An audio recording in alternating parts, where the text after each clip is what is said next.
Un cordial saludo a todos nuestros oyentes. A continuación, hablaremos sobre una de las leyes más competentes desde el punto de vista ambiental, como lo es la Ley Penal Ambiental venezolana. Dicho esto, comencemos. La Ley Penal del Ambiente es una legislación que tiene como objetivo principal tipificar como delitos, da la redundancia, aquellos actos que atentan contra la conservación, defensa y mejora del medio ambiente. Esta ley se aplica y está vigente, repito, en la República Bolivariana de Venezuela y establece las sanciones penales para quienes violen sus disposiciones. ¿Cómo está estructurada esta ley? Teniendo en cuenta que hubo dos actualizaciones. Una en 1992 y la siguiente en el 2012. Por lo tanto, hablaremos de la que ocurrió en 1992. Esta ley consta de 3 títulos y 99 artículos. En ella definen los delitos ambientales y se establecen las sanciones correspondientes a los que cometan alguna actividad ilícita en contra del ambiente.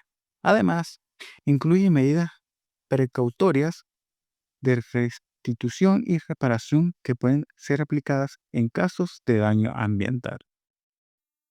Aquí hago un apartado que es que no solamente da sanciones a quienes cometen los actos, sino que está encargado de restablecer y recuperar esos daños ambientales, independientemente del caso. Responsabilidad objetiva. Un aspecto importante en la ley penal ambiental es la posibilidad de la responsabilidad objetiva. ¿Qué quiere decir esto? Esto significa que el director de un establecimiento, independientemente de cuál sea, puede ser considerado responsable por daños ambientales causados por sus empleados, incluso si estuvo o no estuvo directamente involucrado en los hechos. Esto para dar como ejemplo que cuando el individuo descarta de no haber sabido nada de los hechos que hacían sus empleados, pero igual esto recae sobre él, por no tener las medidas necesarias para no cometer dichas atrocidades contra el ambiente. Delitos tipificados. La ley tipifica diversos delitos relacionados con la protección de los recursos naturales y el medio ambiente y establece que todas las infracciones son de orden público, lo que permite a las autoridades actuar en oficio en estos casos. La ley penal ambiental busca, para la redundancia, proteger el entorno natural mediante la imposición de sanciones a quienes cometan delitos ambientales, promoviendo así la responsabilidad y la conservación de los recursos naturales, en este caso en el territorio venezolano. Tomando aquí como ejemplo, debe haber sanciones, un límite para que las personas no cometan. Los activos principales de esta ley, entre ellos tenemos, esta ley tiene varios objetivos fundamentales que buscan proteger el medio ambiente y los recursos naturales. Por consiguiente, algunos que destacan o dar la redundancia son principales son la tipificación de delitos ambientales. Esta ley tiene como objetivo principal tipificar como delito aquellos actos que atentan contra los recursos naturales y el ambiente. Esto incluye cualquier acción que viole las disposiciones relacionadas con la conservación, defensa, mejoramiento en todo el entorno natural. Otro factor a tener en cuenta es la imposición de sanciones penales. ¿Qué quiere decir esto? Establece sanciones penales para quienes cometen estos delitos, asegurando que haya consecuencias legales para las acciones que dañan el medio ambiente. Medidas de protección y recuperación. La ley también determina medidas precautorias de restitución y reparación que deben aplicarse en caso de que ocurra un daño ambiental, en talas, quemas, para dar algunos ejemplos. Esto busca no solo sancionar, claro está, sino también restaurar el daño causado. Y como ya lo he mencionado antes, la responsabilidad objetiva. Se prevé la posibilidad de la responsabilidad objetiva, lo cual significa que los directores de establecimientos pueden ser considerados responsables por daños ambientales causados por sus empleados, promoviendo así mayor responsabilidad en la gestión ambiental. Para dar un ejemplo, aquí no cabe la mención, yo no supe, yo no me enteré, yo no estaba involucrado.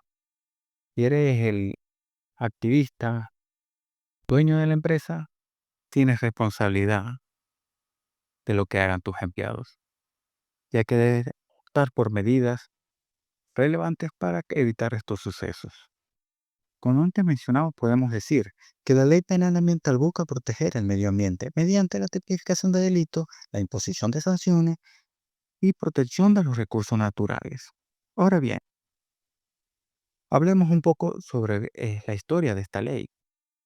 Desde un primer instante, la ley penal ambiental en Venezuela fue promulgada el 3 de enero de 1992.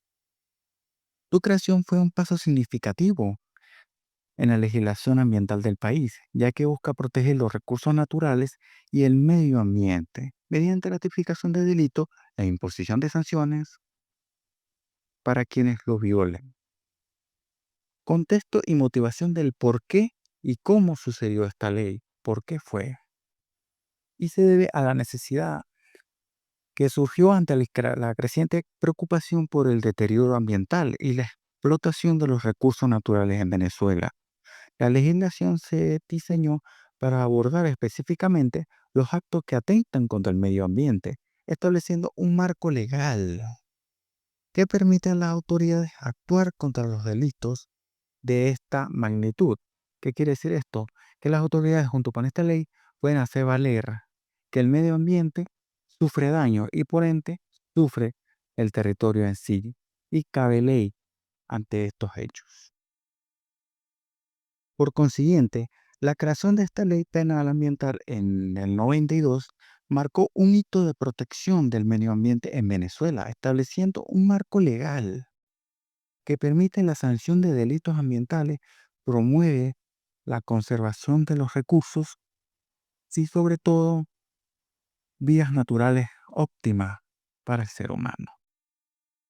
Ahora bien, luego de la promulgación del 92 surge unos cambios en unos años venideros, como lo ocurrieron en el año 2012, la cual fue modificada y se llevó a cabo una respuesta a la creciente crisis ambiental que enfrentaba en Venezuela.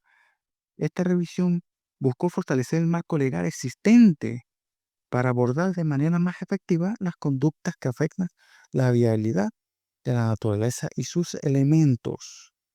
Tenemos que tener algo claro y una palabra como lo es el contexto. ¿Por qué ocurrieron las cosas en el 91 para promulgar esta ley? Debido al deterioro y de delitos ambientales que ocurrían en esa época. Nos trasladamos al 2012. ¿Qué pasa en ese contexto? Una gran crisis ambiental ocurre, tala sin medida, grandes quemas, lo cual llevó a actualizar esta ley. Razones como crisis ambiental, fortalecimiento a sanciones, ya que tenemos que tener en cuenta que al pasar los años, nuevos tipos de delitos y nuevas, con el avance tecnológico, hay nuevos tipos de delito. Entonces, estos no pueden quedar obsoletos. Las leyes tienen que actualizarse. Por ende, fue actualizada en el 2012, la cual sigue vigente hoy en día. Ahora bien, otra cosa a tener en cuenta desde el inicio hasta la actualidad es que desde un principio contaba esta ley, desde su promulgación el 3 de enero de 1992, con 69 artículos. En la actualidad, desde la actualización del 2012, 2 de mayo, para ser más preciso, cuenta con 110 artículos a favor de la protección del medio ambiente, de los cuales hablaremos un poco de los más relevantes. Artículo 1. Objeto de la ley. ¿Qué busca? Este artículo establece que la ley tiene como objetivo tipificar como delitos aquellos hechos que violen las disposiciones relativas a la conservación, defensa, mejoramiento del ambiente así como establecer sanciones correspondientes a aquellas personas que atenten contra el medio ambiente, lo cual hemos venido mencionando desde el principio de la charla. Artículo 2. Principios generales. ¿Qué quiere decir este artículo? Enuncian los principios que guiarán la aplicación de la ley, enfatizando la protección del medio ambiente como un derecho fundamental y la responsabilidad de todos los ciudadanos a todo el nivel territorio venezolano. ¿Qué quiere decir esto? Esto tiene un peso significativo debido a que la perjudicación en el medio ambiente puede que las consecuencias no las veamos pronto o el día siguiente o días venideros, pero sí se vendrán en días futuros, que la pueden estar sufriendo nuestros hijos, nuestros nietos. Así que desde este artículo podemos deducir que no solamente es un patrimonio del territorio venezolano, sino es patrimonio de la humanidad, ya que es nuestro planeta en sí, y debemos protegerlo y tomar conciencia sobre estos sucesos. Artículos 3 al 10. Tipificación de delitos. Estos artículos se detallan los diferentes delitos ambientales, incluyendo la contaminación, la gestión ilegal de residuos, basura, entre comillas, y otros actos que atentan contra los recursos naturales. Se establecen tipos básicos y agravados de delitos dependiendo de la gravedad de la infracción.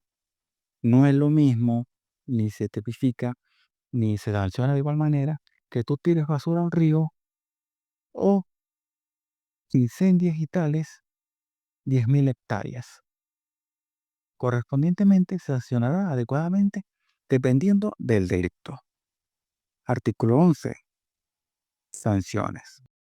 Este artículo establece que las sanciones penales se aplicarán a quienes cometan delitos ambientales, como ya lo hemos dicho con anterioridad, incluyendo penas de prisión, multas con grandes sumas de dinero, pero claro, dependiendo de la naturaleza y el impacto del daño causado, como ya se venía mencionando antes.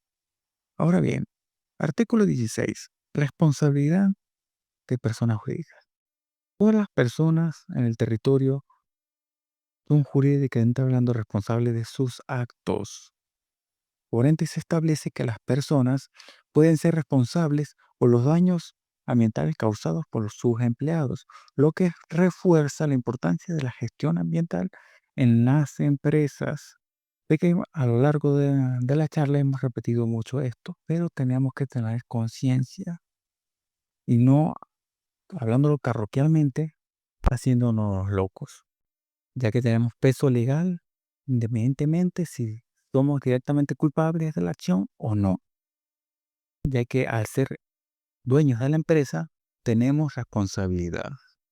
Ahora bien, estos artículos de medidas de protección y recuperación, la ley incluye disposiciones que determinan las medidas de protección y recuperación que deben aplicarse según los casos de daño ambiental, buscando no solo sancionar, y esto tenemos que tener muy presente, que esta ley no solamente busca sancionar al que cometa los delitos, sino el mejoramiento de las áreas afectadas. Para dar un ejemplo, en cuanto a las multas, si el daño fue de 1 hectárea de tierra, mediante las multas se establecerán y podrán financiarse diversas hectáreas para compensar este daño. Y con eso concluyo con estas palabras. La Ley Penal Ambiental del 2012 no solo introduce un marco legal robusto que tipifique los delitos, establece sanciones, promueve responsabilidad tanto de individuos como de entidades en la protección del medio ambiente en el territorio venezolano, porque recordemos, esto es un patrimonio de todos nosotros y debemos tomar conciencia y cuidarlo, no solo por miedo, vuelvo a repetir, a una sanción o una multa, sino por un acto ético y moral hacia nuestra amada patria. INPARQUES es el Instituto Nacional de Parques, que es una institución adscrita al Ministerio del Poder Popular para el Ecosocialismo, creada por ley el 3 de octubre de 1973.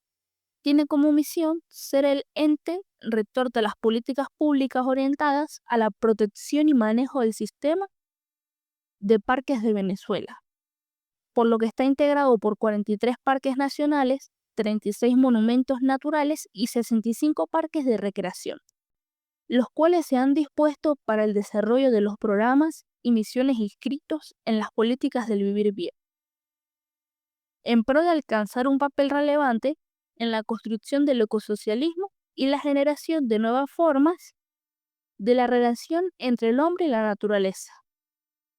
¿Cómo funciona? Bajo la figura de parques y monumentos se encuentra el 16% del territorio nacional.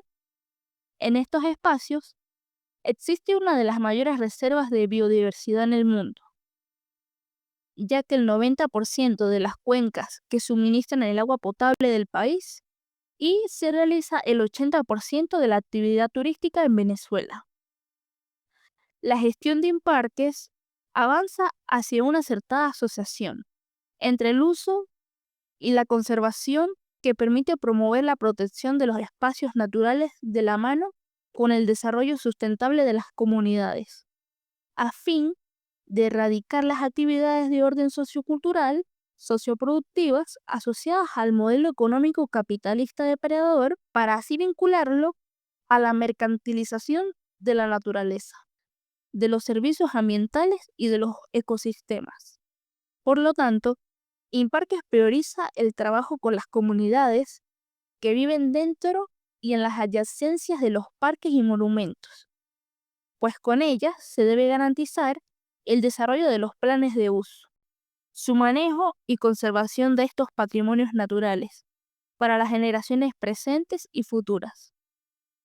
Para ello, es indispensable implementar acciones que permitan rescatar el equilibrio del planeta y apuntar los procesos económicos productivos del ser humano sobre la base del respeto de los ciclos de la Tierra y de sus procesos regenerativos, mediante el establecimiento de políticas que contravengan los efectos del cambio climático y a su vez impulsen la protección de los ecosistemas y la defensa de un nuevo modelo de desarrollo social, ecológico y socialista, como la única alternativa planetaria para garantizar la prevención de la vida, generando nueva forma en la que la relación sea más pueblo y naturaleza. Imparques cuenta con un programa que funciona con un cuerpo civil de guardaparques junto con bomberos forestales. También cuenta con actividades y programas para hacer voluntariados. Actualmente, la directora de parques es Rosa Inés Chávez Rodríguez. Por otro lado, tenemos el Ministerio del Ambiente, que fue creado en diciembre de 1976 e inició su actividad el 1 de abril de 1977, con el objetivo de garantizar el racional aprovechamiento de los recursos naturales mediante su administración sistemática y el mejoramiento del ambiente de la calidad de vida. Cabe señalar que el nombre de esta institución fue adoptada en la Gaceta Oficial en el 2007.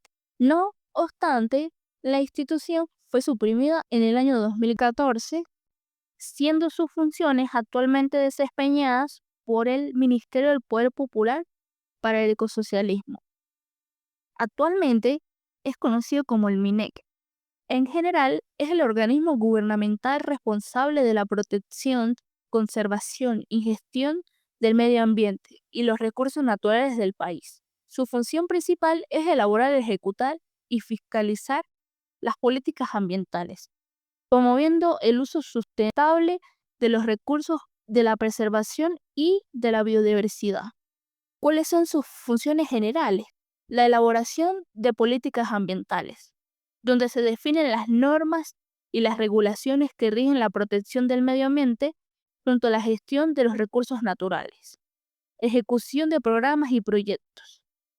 Aquí se implementan los planes y las acciones para la conservación de la restauración y la gestión sostenible de los ecosistemas.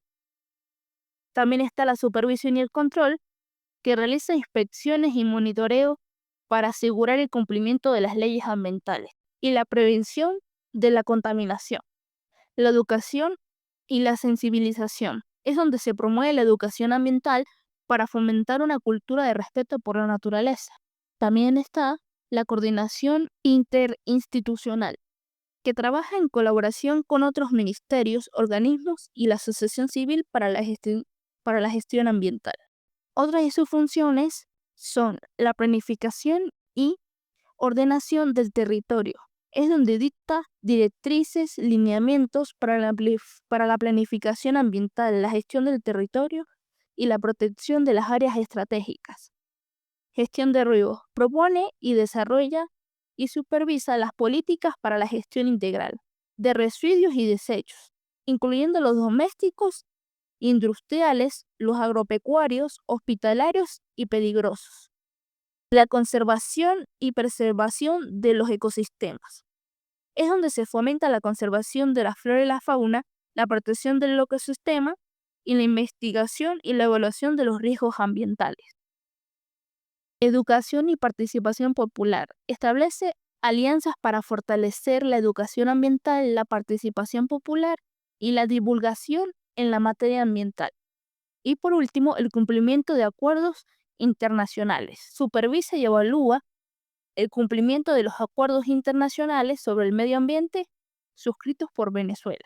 El MINED también tiene un enfoque socialista, donde se basa en el concepto del ecosocialismo, que busca una relación armónica entre la humanidad y la naturaleza, promoviendo el uso sostenible de los recursos y la protección del otro ambiente. Por otro lado, el MINED también se encarga de la gestión de las cuencas hidrográficas, el agua potable, las aguas servidas y el saneamiento. Practica en la elaboración y la actualización de los instrumentos jurídicos relacionados con la gestión de las áreas estratégicas para la conservación. Y también fomenta la participación de la comunidad en la gestión.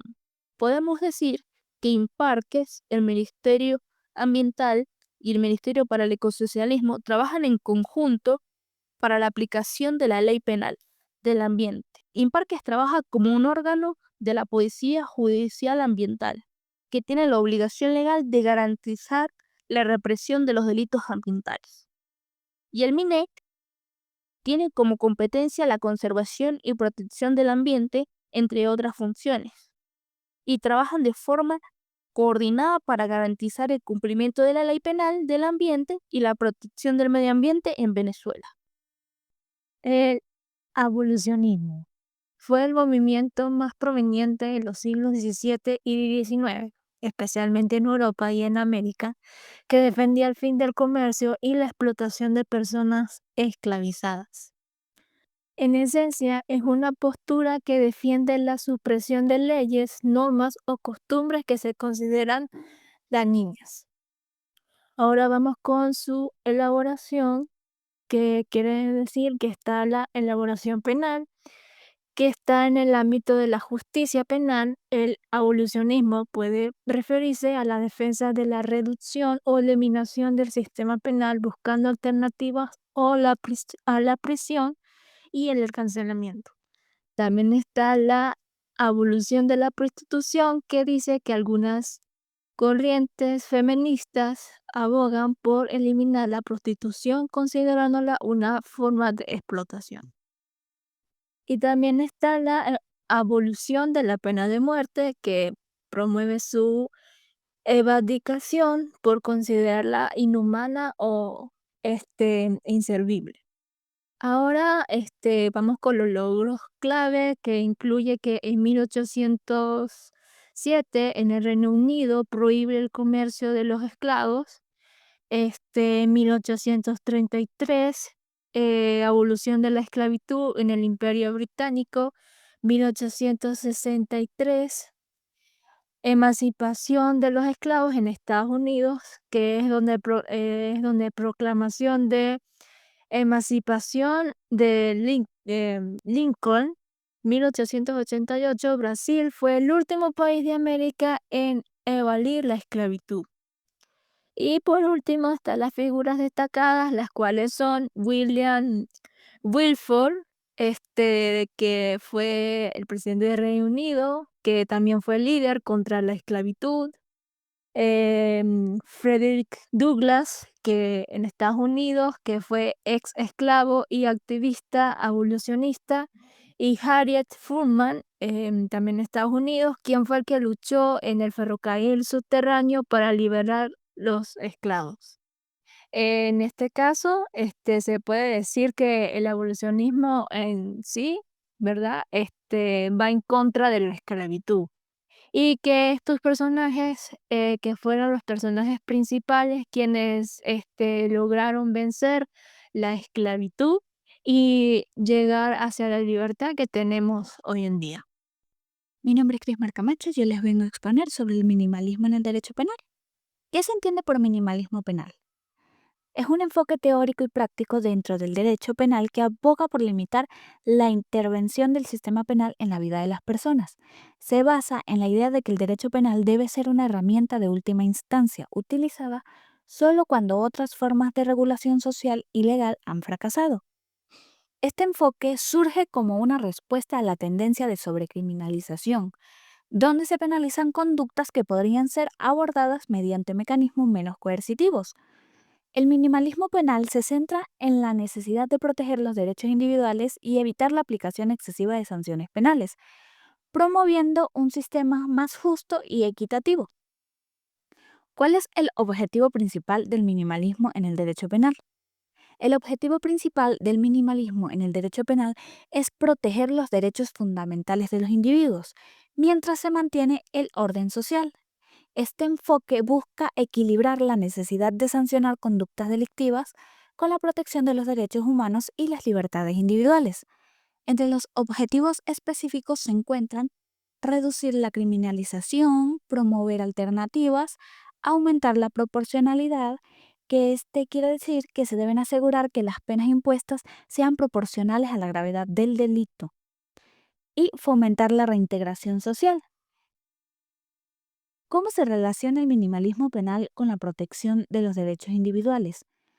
El minimalismo penal es intrínsecamente relacionado con la protección de los derechos individuales en varios aspectos, como son la limitación del poder estatal, la presunción de inocencia, la reducción de la estigmatización y la prioridad en la prevención. ¿Cuáles son los principales ideales del minimalismo penal? Entre uno de los principales ideales tenemos la proporcionalidad en el contexto del derecho penal. La proporcionalidad es un principio fundamental en el derecho penal que busca asegurar que la severidad de la pena impuesta por un delito sea adecuada y razonable en relación con la gravedad del delito. Otro de los principales ideales tenemos el principio de intervención mínima en el derecho penal. El principio de intervención mínima establece que el derecho penal debe ser utilizado solo como último recurso y solo en aquellos casos donde no se puede aplicar otras medidas menos restrictivas. Otro de los principios tenemos la despenalización y aplicación en el ámbito del derecho penal. La despenalización se refiere al proceso de eliminar ciertas conductas de la categoría de delitos, lo que significa que ya no serán sancionadas penalmente.